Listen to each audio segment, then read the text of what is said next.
Welcome back yet again to Not for Pie Eaters. I'm John Dougal. Today we're going to look at the wealth distribution and how that's changed since the Great Depression, what that means to an intrinsic man and an intrinsic woman today. In the Great Depression, throughout the world, a large percentage of the population was financially wiped out. Between 1929 and 1932, worldwide gross domestic product fell by an astounding 15%. International trade fell by more than 50%, and unemployment in the U.S. rose to 23%. 23% of people out of work. Wow. It was a period of deflation. Money was scarce, and the scarcity of money drove the price of goods and services and wages down. Well, in light of what we know of this intrinsic nature of men and women, what was the effect on interpersonal relationships between the two?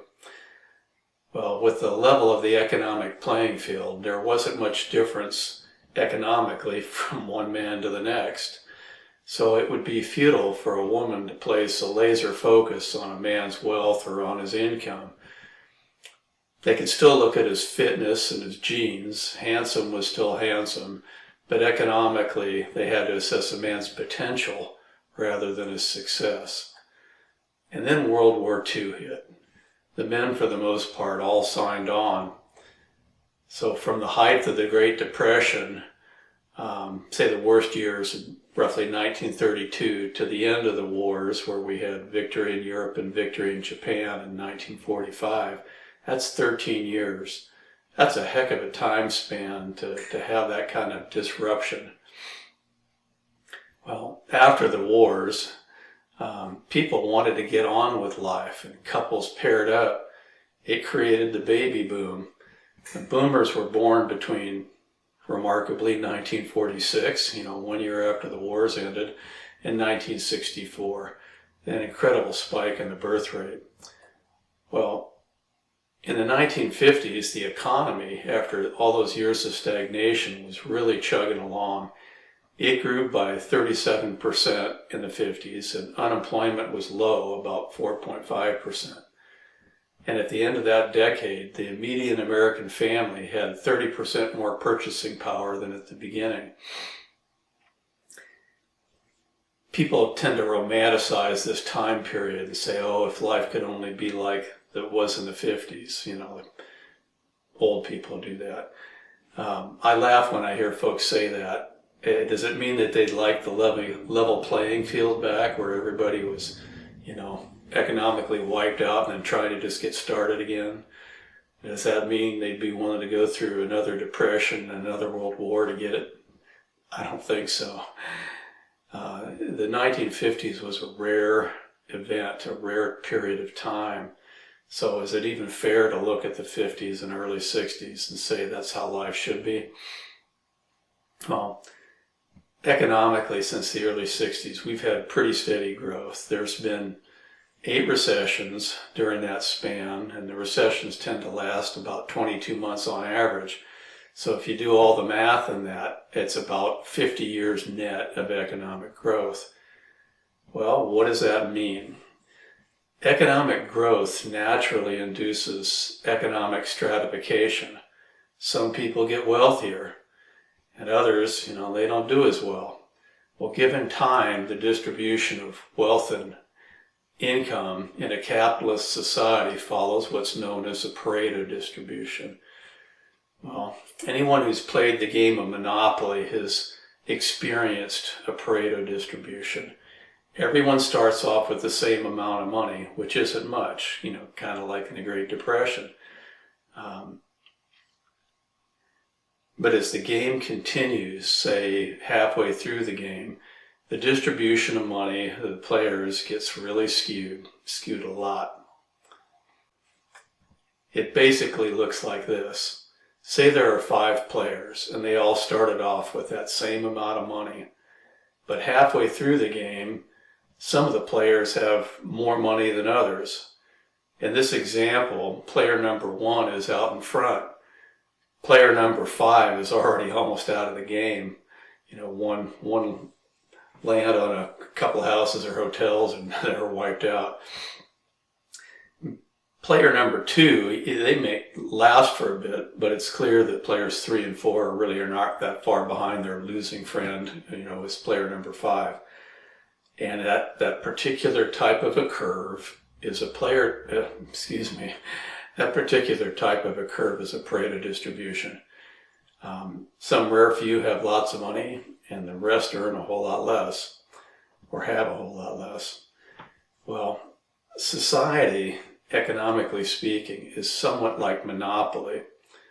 The difference is that in society, there's far more than just one game. There are many, many games, and they're all being played by people simultaneously, which explains why there are rich musicians, rich actors, rich attorneys, and rich businessmen of all sorts.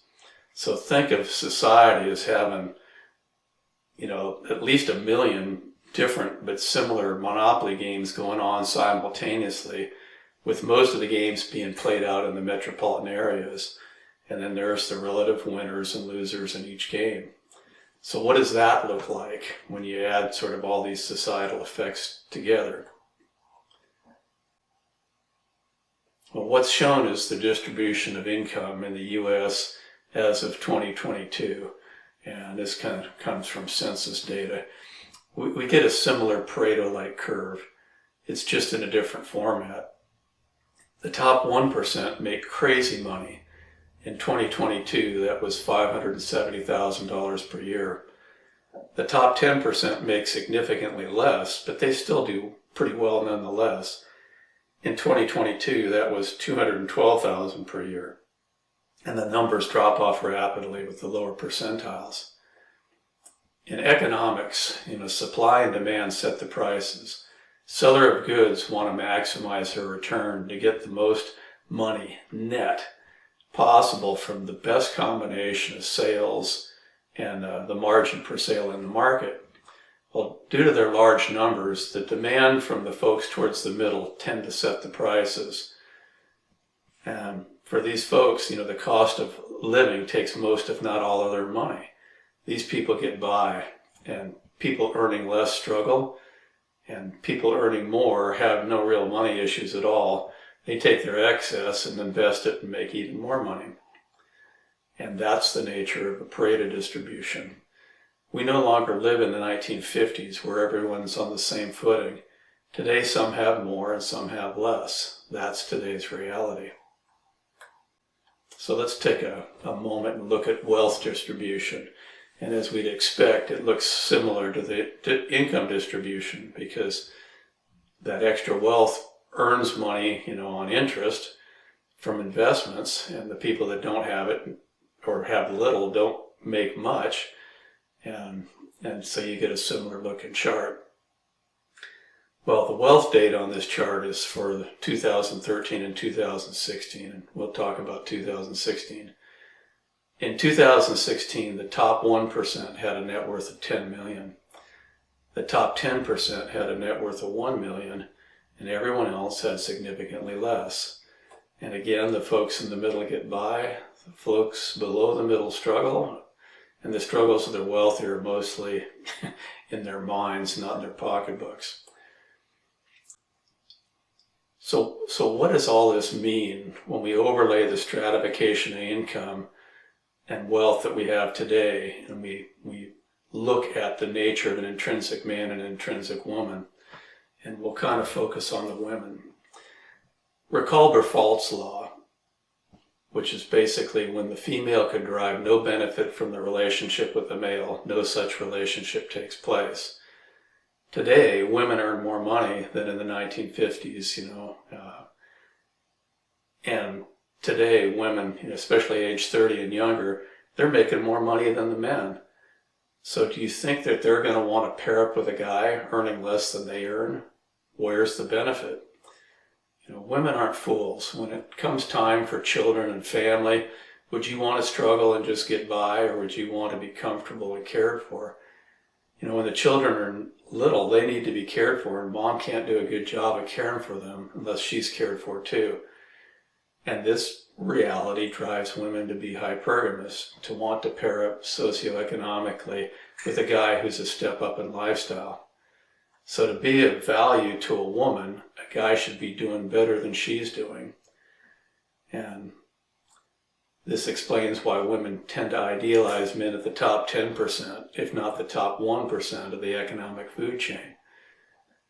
But an intrinsic woman does consider more than just money. Recall that she wants a good provider, which also includes parental investment. She wants the good genes, the tall, dark, handsome, and muscular. And she wants a bit of a bad boy, not a Mr. Nice Guy. A guy who'll do what it takes for her and for the family, a guy with a bit of danger to him. So let's look at today's wisdom quotes. And we're going to talk about King Solomon again.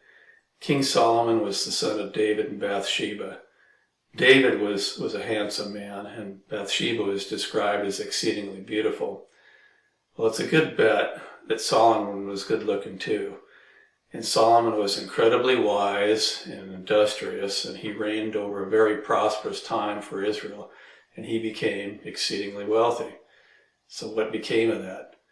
Well, in 1 Kings chapter 11, Solomon, had 700 wives of royal birth and 300 concubines. Well, it's in the nature of an ideal man, an intrinsic man who's had great success. He's rich, handsome, capable, and so forth. It's in his nature to desire women, and there was nothing holding Solomon back.